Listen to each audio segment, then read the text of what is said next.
In the old catalogues of Western ceremonial magic, few spirits came with as many warnings attached as the 13th one listed. He did not creep in quietly.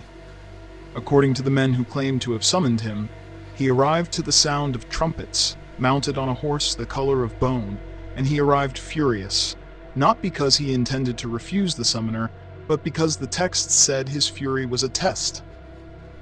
If the conjurer flinched, the working failed before it began. His name was recorded as Beleth, and for nearly 400 years, across manuscripts written in Latin, English, and French, he was described the same way: a king, terrible to look at, dangerous to greet badly, and surprisingly precise about what he was owed.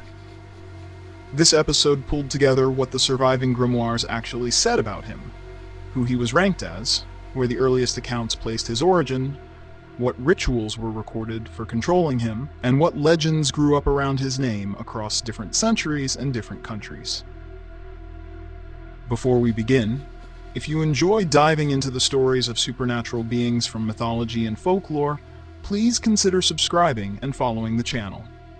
Your support genuinely helps us continue bringing these episodes to life, and there are many more fascinating stories on the way. Across the texts that named him, Beleth appeared under several spellings: Byleth, Bylet, Byleth, and occasionally Bileth. This kind of variation was common for spirits whose names passed through Latin, Middle French, and Elizabethan English translation before settling into the forms later readers recognized. His rank, however, stayed consistent. In the Ars Goetia, the first book of the 17th century manuscript collection known as the Lemegeton Claviculus Salomonis, which translates to the Lesser Key of Solomon, Beleth was listed as the 13th of the 72 spirits said to have been bound by King Solomon, and he was named a king, ranked among 9 spirits of that title in the entire catalog.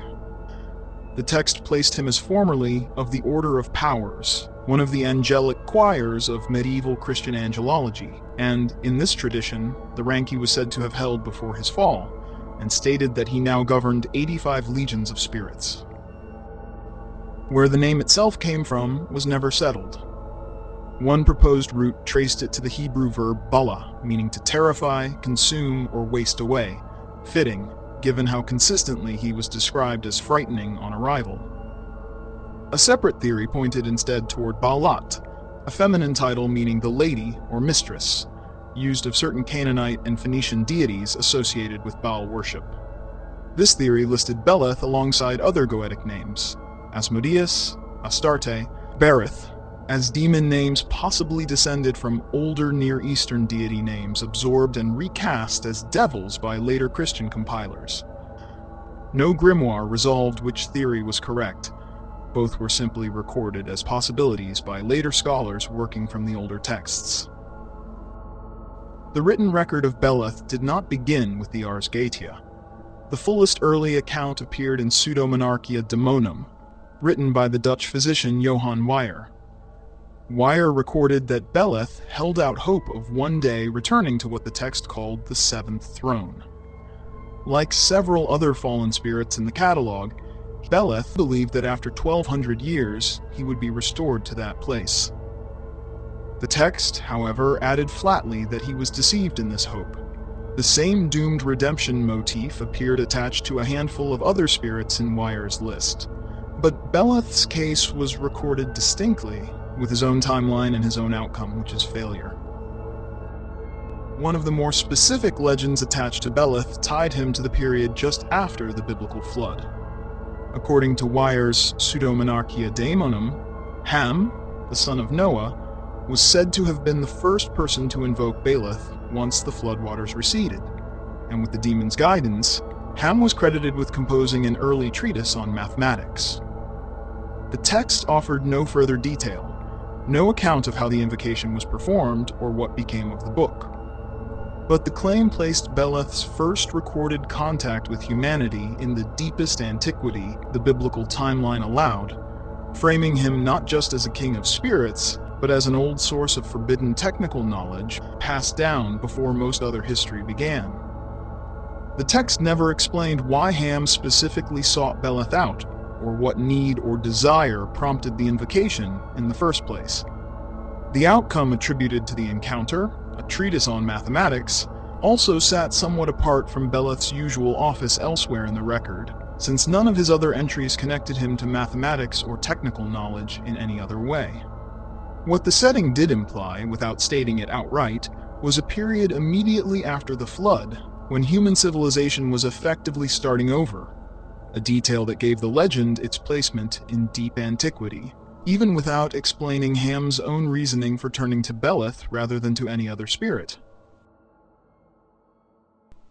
Every major account agreed on the spectacle of Beleth's appearance, even when they disagreed on details. The Ars Goetia described him riding a pale horse, preceded by trumpets, and, in its words, other kinds of musical instruments playing before him. Wyer's earlier Latin text used almost identical language, a great and terrible king, riding on a pale horse, before whom went trumpets and all kinds of melodious music. Colin de Plancy's French account, written more than 2 centuries later, kept the pale horse, but changed the herald. In the Dictionnaire Infernal, Beleth was described as seated on a white horse, preceded not by human musicians, but by cats sounding the horn and the trumpet. What every version preserved was the purpose behind the display. Beleth's first appearance was meant to be frightening. The texts were explicit that this was deliberate, a test of nerve rather than genuine hostility. The conjurer was instructed to hold steady, because showing fear at this stage was treated as a failure condition for the entire ritual. If Beleth had a weakness in the classical sense, it was procedural rather than physical. The grimoires agreed that he could not simply be commanded. He had to be constrained through a specific sequence, and getting that sequence wrong meant he would not obey. The exorcist is required to keep a silver ring on the middle finger of the left hand, held up toward the spirit's face for the duration of the encounter.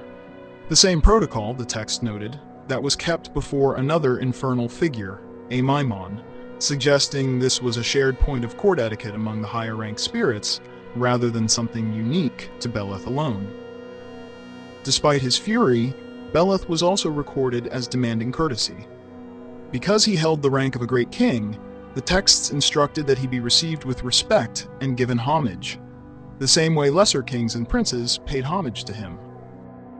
Wyer's account added a further behavioral note that the Ars Goetia repeated almost verbatim.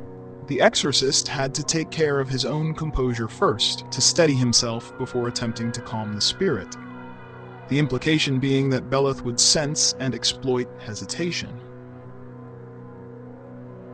Beleth's recorded office was narrower than his dramatic entrance might suggest. The Ars Goetia credited him with one central power, causing love between a man and a woman, a capacity the text described as lasting until the summoner's purpose was satisfied. Beyond that, he was said to answer truthfully concerning matters of the past, present, and future, a general ability shared with several other kings in the same catalog, but specifically attributed to him in his own entry. The legion counts attached to that authority varied by source. The Ars Goetia gave him command of 85 legions. Colin de Plancy's Dictionnaire Infernal, working from the same underlying tradition more than 2 centuries later, recorded the figure as 80, a small but consistent discrepancy between the English language Goetic tradition and the French dictionary tradition that descended from it.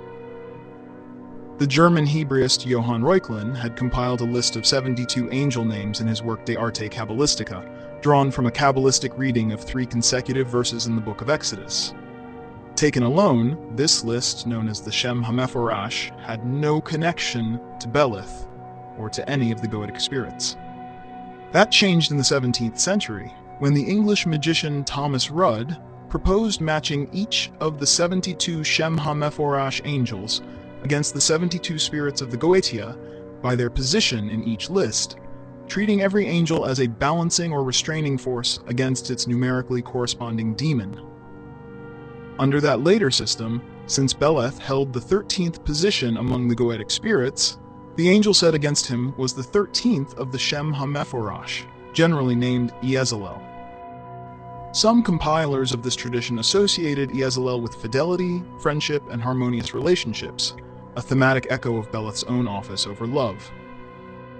Taken together, the surviving record of King Beleth was less a biography than a procedure, a name with a fixed rank, a fixed legion count that shifted only slightly between sources, a fall from a named angelic order, a single doomed hope of return, one antediluvian legend tying him to Ham and the rebuilding of human knowledge after the flood, and a precise, repeatedly copied ritual for managing his temper long enough to ask him for something.